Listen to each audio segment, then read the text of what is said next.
Martial spirit के episode 42 के साथ हाजिर हूँ। तो फिर चलिए एक्सप्लेनेशन शुरू करते हैं।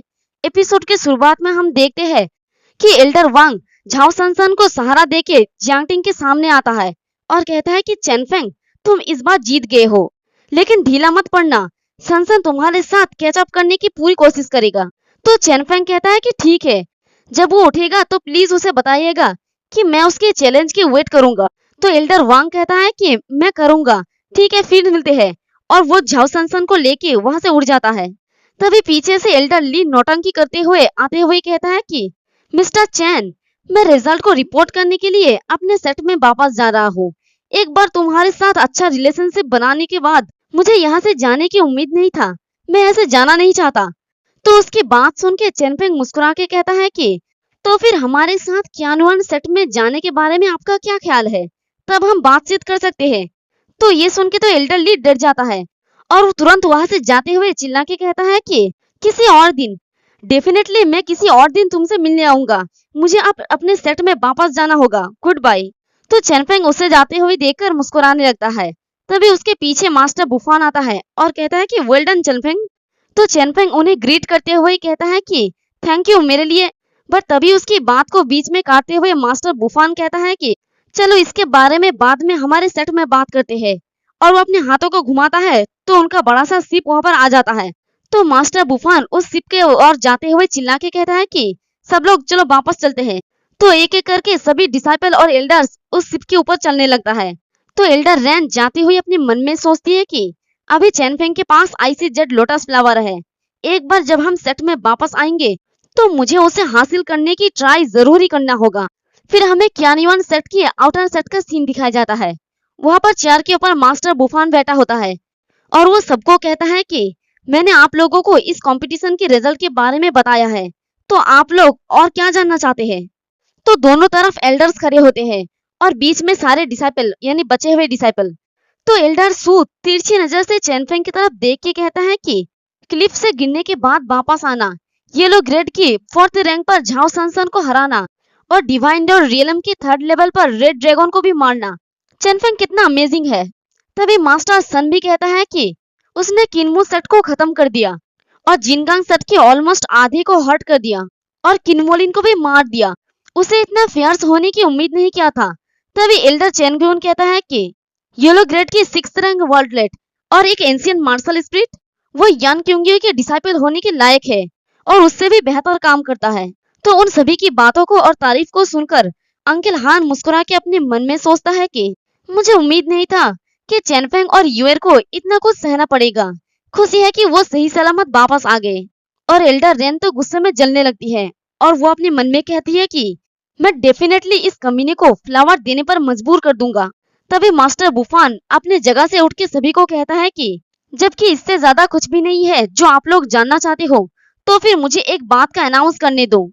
और वो बचे हुए सभी डिसाइपल का नाम लेता है कि चेनफेंग, हान यूएर, जूली, तांगसी, जियाओ, लूफी, तुम सभी ने इस कंपटीशन में अच्छा काम किया है और बेम्बो माउंटेन वर्ल्डलेट का ओनरशिप जीता है। तो मैंने डिसाइड किया है कि अब से तुम लोग इनर सेट के द्वारा एक्सेप्ट किया जाते हो। कांग्रेचुलेशन। तो ये सुन के सभी लड़के काफी ज्यादा खुश हो जाता है और खुशी के मारे उछलते हुए कहता है कि क्या अब से मैं एक इनर सेट का डिसाइपल हूँ, ब्रावो। तो दूसरा कहता है कि मैंने ये कर दिखाया है, मैं अपनी फैमिली की क्रेडिट हूँ। तो कोई और कहता है कि चेनफेंग, हमने तो बस तुम्हारा समर्थन किया है, शुक्रिया तुम्हारा। तो सिस्टर हान भी खुश होकर अपने डैड को हाथ हिलाते हुए कहती है कि डैड, क्या आपने सुना, मैं एक इनर डिसाइपल के रूप में एनरोल्ड हूँ। तो उसका डैड भी खुश होकर कहता है कि मुझे तुम पर प्राउड है। और चेनफेंग भी खुश होकर अपने मन में कहता है कि मास्टर, मुझे इनर सेट ने वही एक्सेप्ट कर लिया है जहाँ पर आप पहले थे।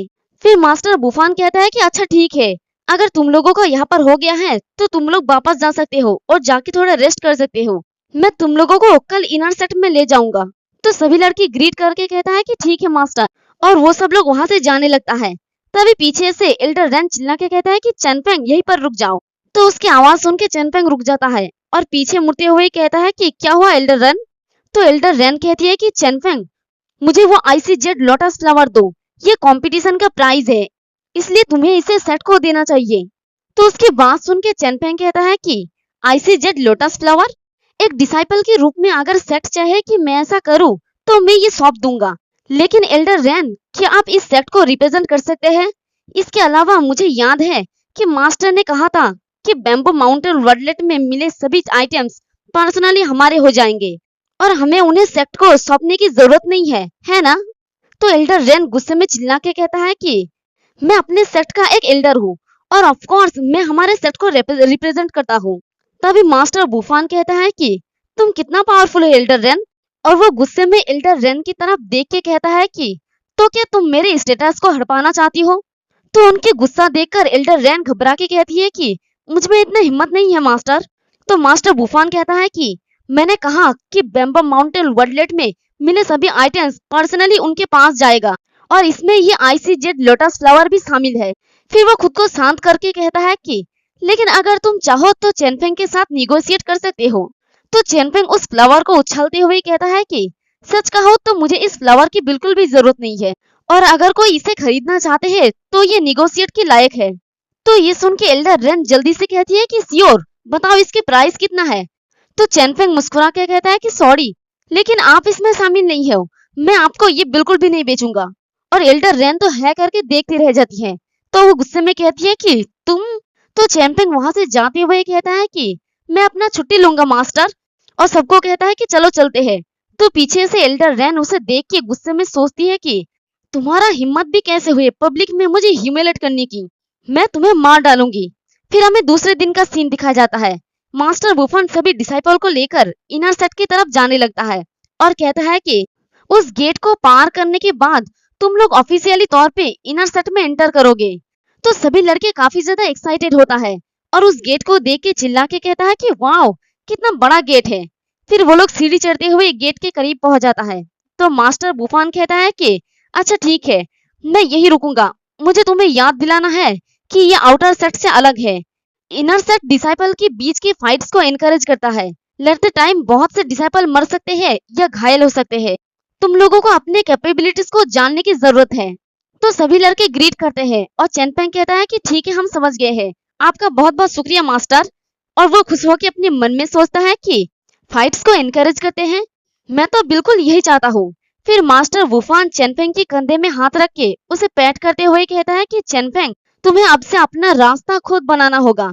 और वो चेनफेंग के कान में जाके उसे वार्न करते हुए कहता है कि रैन यूजुअली इनर सेट से आती है, इसलिए वहां पर उसकी बहुत सारे कनेक्शन है। जब तुम वहां पर हो तो अपना ख्याल रखना। तो चेनफेंग कहता है कि आपके एडवाइस के लिए शुक्रिया मास्टर, लेकिन मैं बिल्कुल भी नहीं डरता। तो मास्टर बुफान वहां से जाते हुए कहता है कि गुड, आगे बढ़ो, तुम्हारा प्रॉमिसिंग फ्यूचर तुम्हारा इंतजार कर रहा है। और वो उस गेट के पास जाके डिसअपियर हो जाता है। और यहीं पर हमारा ये वाला एपिसोड भी खत्म हो जाता है। अब से चेनफेंग का एक न्यू लाइफ स्टार्ट होगा जो इनर सेट में है। एक्सप्लेनेशन पसंद आई तो कमेंट करके जरूर बताइए। वीडियो को लाइक और चैनल को सब्सक्राइब कर दे। शुक्रिया।